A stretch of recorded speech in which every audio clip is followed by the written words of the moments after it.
Hey, shalom, shalom, call her layim la, Yahweh Bahashim, Yahushua Bahashim Rakakodash.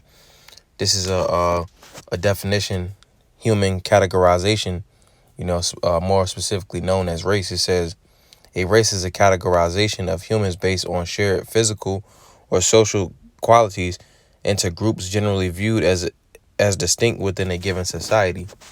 All right, and a society is basically where, read the definition, it says, a society is a group of individuals involved in persistent social interaction or a large social group sharing the same spatial or social territory, typically subject to the same political authority and dominant cultural expectations. All right, so and that right there just gives it up. The earth is given to the hand of the wicked. All right, so here in America and just all over the world, we have to abide by Esau's rules, so to speak. All right.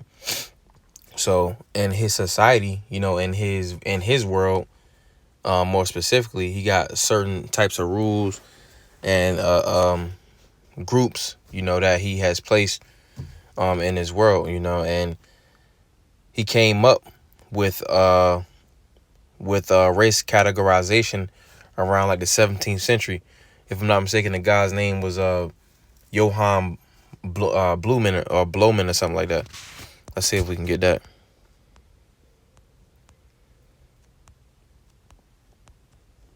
Defining race. It was in a book that I read, but it came about. Let's see if I can search it.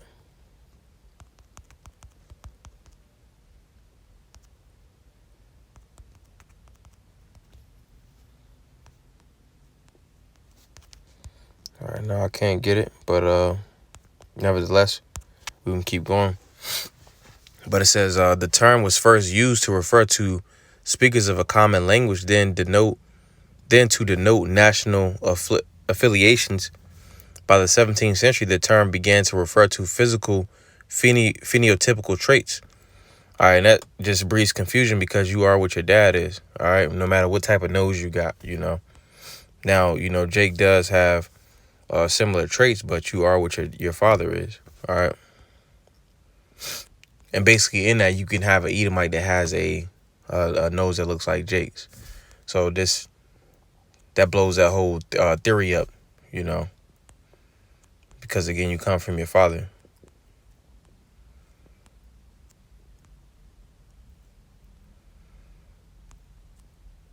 But yeah, let's go into this article or this definition. It says modern science regards race as a social construct and identity which is assigned based on rules made by society. Hey, so the rules is made by society. It says while partially based on physical similarities within groups, race does not have an inherent physical or biological meaning. So it's something that's made up. Right? It says social is made up because the Lord created 18 different nations. All right. It says social conceptions, groupings of races have varied over time. You see, it's changed. It's evolved. It says often involving folk taxonomies that define essential types of individuals based on perceived traits, how somebody views you. Like the so-called white man views, Jake as monkeys.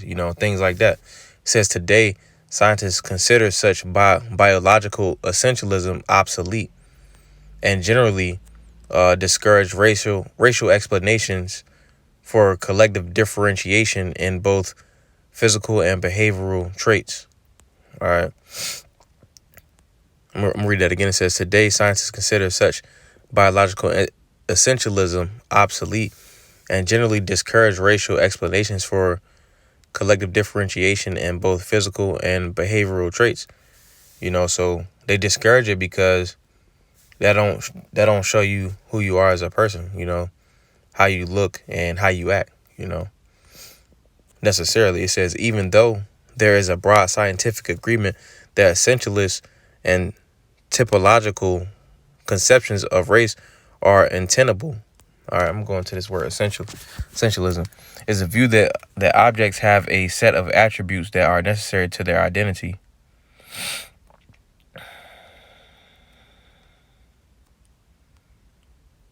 also is the view that objects have a set of attributes that are necessary to their identity. So because you have these attributes, then that makes you this. That's not necessarily true.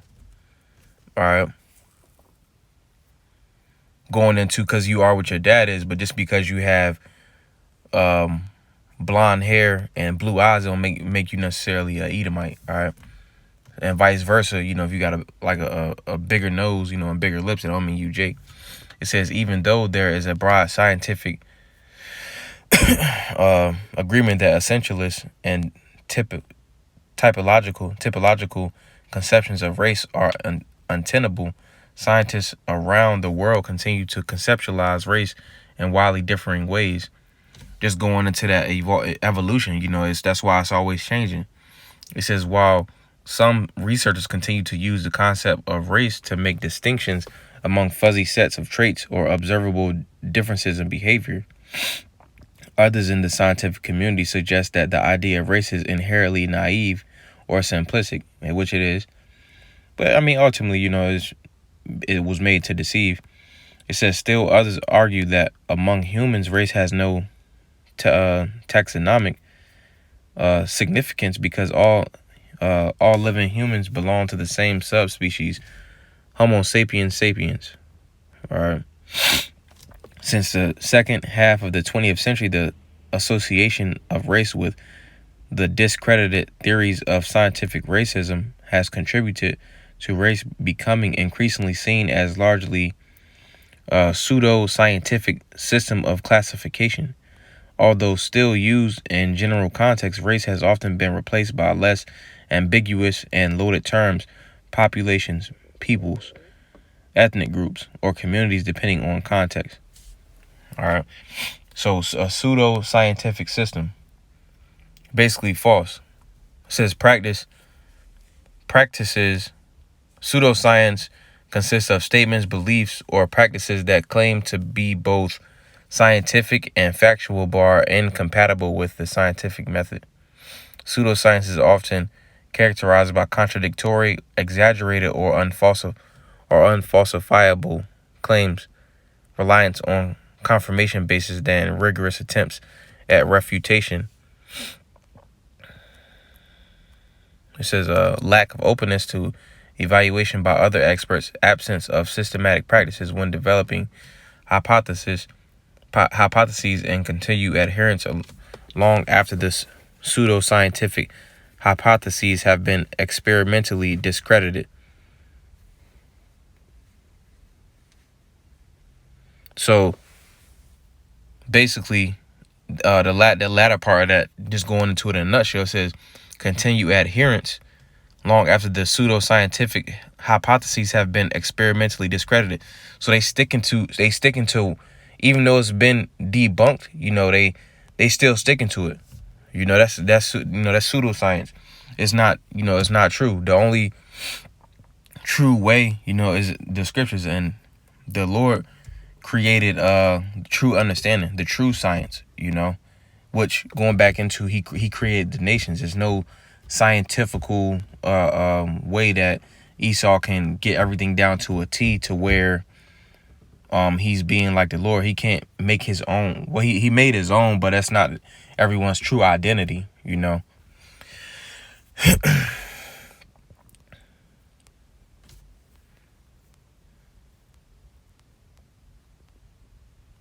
So just wanted to get into a few precepts. And it also goes into, the scripts say that, how can the kingdom stand if, it's divided, which that's talking about Esau Edom kingdom when he's going down, but on the same token, Esau knows that, so he does that divide and conquer with colorism, turning everybody against each other. You'll have a Jake, a so-called Negro, and a so-called Mexican. Those two men are brothers, but without understanding, they thinking that they two different people. That's because Esau puts it into their mind that we are two different people. And that's because he doesn't want somebody rising up and taking him out of his rulership, which, goes back to the birthright, but, nevertheless, that's his actual goal. He wants to keep everybody divided. All right. But it was just a point that I wanted to go into in that I got from a video. All right, it says the term was first used to refer to speakers of a common language and then denote national affiliations.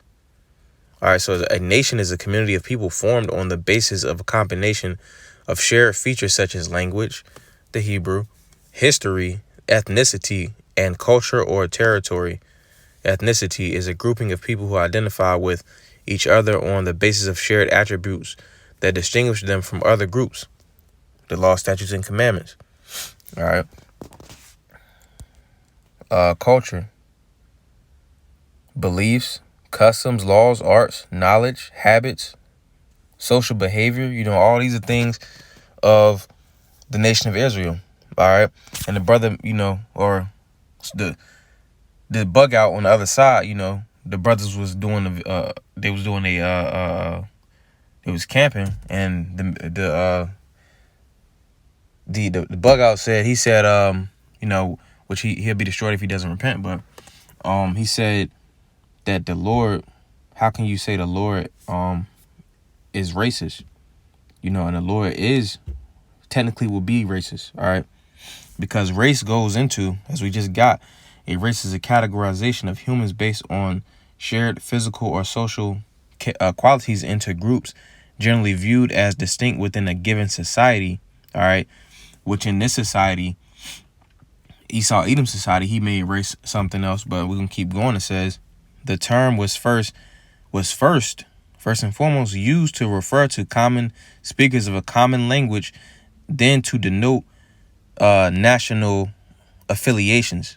So that's another way race was before human categorization, because before that, everybody was going off their tribe. All right. But it's going into this. It says a nation is a community of people formed on the basis of a combination of shared features such as language, history, ethnicity, culture, and territory, which we just got we just got history, culture, and language. The language is Hebrew, ethnicity. We're just going into the history, the society, the culture, the nation, the ancestry, right there. Those attributes can include common sets of traditions, which we have multiple traditions, ancestry. We come from the patriarchs, Abraham, Isaac, Jacob. That defines a race, okay? It says language, history, society, culture, nation, all right? And religion, which that word religion goes into what you believe. You have a belief system. All right. So just want to get a few precepts, because technically, again, the Lord is a racist. All right. This is Romans 9 and verse. we'll start at verse 3. It says, "For I could wish that myself were accursed from Hamashiach for my brethren, my kinsmen according to the flesh." Verse 4, "Who are Israelites, to whom pertaineth the adoption and the glory and the covenants and the giving of the law and the service of God and the promises." So everything is given to the Israelites. The adoption was given to the Israelites. The glory, the covenants, the giving of the law, and the service of the Lord and the promises. All right. So everything was given to the nation of Israel. No other nation, So the Lord is only dealing with Israel. All right. No other nation. Let's go back to that. Actually, let's get this definition.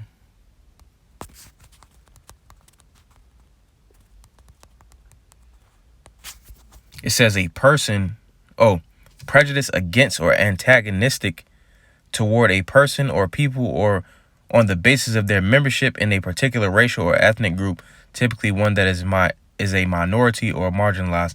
So yes, that is a correct statement, because the Lord put the nation of Israel on high. Everybody else is down low. And we can get that through the precepts. This is Deuteronomy 7:6, for thou art an holy people unto the Lord thy power. The Lord thy power hath chosen thee to be a special people unto himself, above all the people that are upon the face of the earth. So the ones that derive from the 12 patriarchs of the nation of Israel are above these heathen, the so-called white man, the so-called Chinese man, the so-called Arab, those that don't derive, not including the speckled birds. All right. This is 2 Ezra 6:56. It says, as for the other people which also come of Adam, thou hast said that they are nothing, but be like unto spittle, and has likened the abundance of them unto a drop that falleth from a vessel. All right, so everybody came from Adam, and the Lord, he always has a righteous line, and those not of the righteous line, he is not dealing with them. All right, the Lord doesn't deal with anybody other than his chosen line, which we got in Romans 9:4. They're the Israelites. All right. And this is Psalm 2:8. It says, ask of me, and I shall give thee the heathen for thine inheritance, and the uttermost parts of the earth for thy possession. Hey, so that's when the heathen going into slavery. All right. But just going into the point that, the